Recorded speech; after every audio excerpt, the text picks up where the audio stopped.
അധികാര പ്രശ്നങ്ങളാണ്. അതിനെപ്പറ്റി MD പറഞ്ഞത് ഏറ്റവും നന്നായി എന്നാണ് എൻ്റെ വിശ്വാസം. അത് കേരളത്തിൽ മാത്രമൊന്നുമല്ല, അത് കേരളത്തിൽ മാത്രം ഒന്നുമുള്ള ഒരു ഫിനോമിനൻ ഒന്നും അല്ല.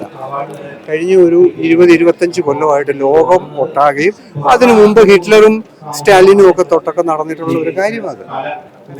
അപ്പൊ ഇതൊരു eternal political and power issue ആണ്.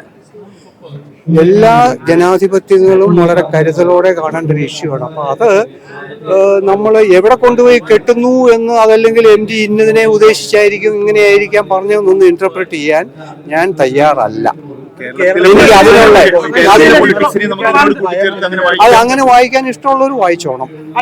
എനിക്ക് ആ രീതിയിൽ വായിക്കാനായിട്ട് എനിക്ക് ഒരു ഉത്തരവാദിത്വവും ഇല്ല. MD എന്ന് പറയുന്ന എൻ്റെ ഫെലോ റൈറ്ററാണ്, എൻ്റെ ഗുരുനാഥനാണ്, എൻ്റെ പിയർ റൈറ്ററാണ്. MD എന്ന് പറഞ്ഞു, ഞാനത് വായിച്ചു. എനിക്ക് it's a very serious matter. സ്വഭാവത്തിലേക്ക് കേരളത്തിലെ രാഷ്ട്രീയ പാർട്ടികൾ പോകുന്നു. അത് ഇതിപ്പോ എനിക്കൊരു രാഷ്ട്രീയ ചർച്ചയിലേക്ക് കടക്കാൻ എനിക്ക് യാതൊരു താല്പര്യവും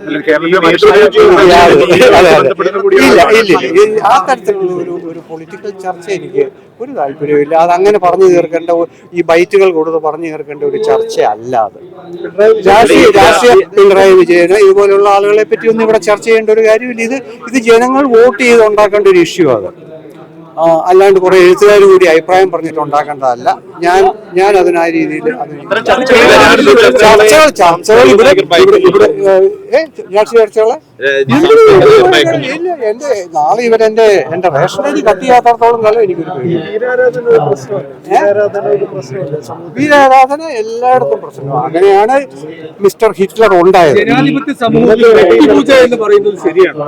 അതല്ലെന്ന് ശിശുക്കൾക്ക് പോലും പറഞ്ഞുകൂടെ? വ്യക്തിപൂജ ശരിയല്ല. എന്തായി ഇതൊന്നും നമ്മൾ ഒരു പുതിയ, എന്നെ പോലെ ഇത്രയും പ്രായമായ മനുഷ്യരൊന്നും ഒരു പുതിയ ഇഷ്യൂവേ അല്ല. എത്ര കാലമായി ഞാൻ ജനിക്കുമ്പോൾ ഇതുവരെ ജീവിച്ചിരിപ്പുണ്ട്. അപ്പൊ അതുകൊണ്ട് എനിക്കിതൊരു ഒരു ആ തരത്തിലൊന്നും കാണാൻ പറ്റില്ല. നമ്മൾ എത്രയോ പേരെ സ്റ്റാലിൻ തൊട്ട് മാവോ തൊട്ട് ഇങ്ങനെ കണ്ടു വന്നതാണ്. അടിയന്തരാവസ്ഥയിൽ കൂടിയും കടന്നു വന്ന ഒരു മനുഷ്യൻ, അടിയന്തരാവസ്ഥയിലൂടെ കൂടി കടന്നു വന്ന ഒരു മനുഷ്യരോട് നിങ്ങൾ സംസാരിക്കുന്നേ. അപ്പൊ അതുകൊണ്ട് ഇനി ഒന്നുമില്ല, എല്ലാം കണ്ടു. അതൊന്നും ഞാനിതൊന്നും ശ്രദ്ധിക്കാറില്ല. ഇതൊരു രാഷ്ട്രീയ ചർച്ചയല്ല. എനിക്ക് അങ്ങനെ രാഷ്ട്രീയ അഭിമുഖങ്ങൾ കൊടുക്കാൻ എനിക്ക് ഒരു താല്പര്യവും ഇല്ല. MD എന്റെ പ്രിയപ്പെട്ട എഴുത്തുകാരനാണ്. MD അദ്ദേഹത്തിന് പറയാനുള്ള ഒരു വിഷയം അവിടെ പറഞ്ഞു. അത് ഞാനിത് എത്രയോ തവണ വ്യക്തിപൂജയെ പറ്റിയൊക്കെ നിങ്ങളാരും പിള്ളേരായതുകൊണ്ട് വായിച്ചിട്ടില്ല. ഞാനൊരു 1000 തവണയെങ്കിലും പറഞ്ഞിട്ടുണ്ട്. അത് പക്ഷേ ലേഖനം വഴിയൊക്കെയാണ്.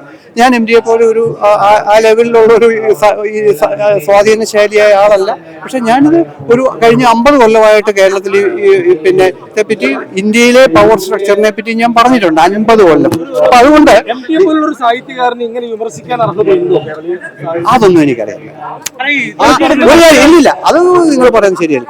കേരളത്തിൽ ജീവിച്ചിരിക്കുന്ന ഏത് പൗരനും ആരെയും എന്തിനേയും വിമർശിക്കാനുള്ള അധികാരമുണ്ട്. അതിവിടെയുള്ള ആരും ചെയ്യുന്നില്ല.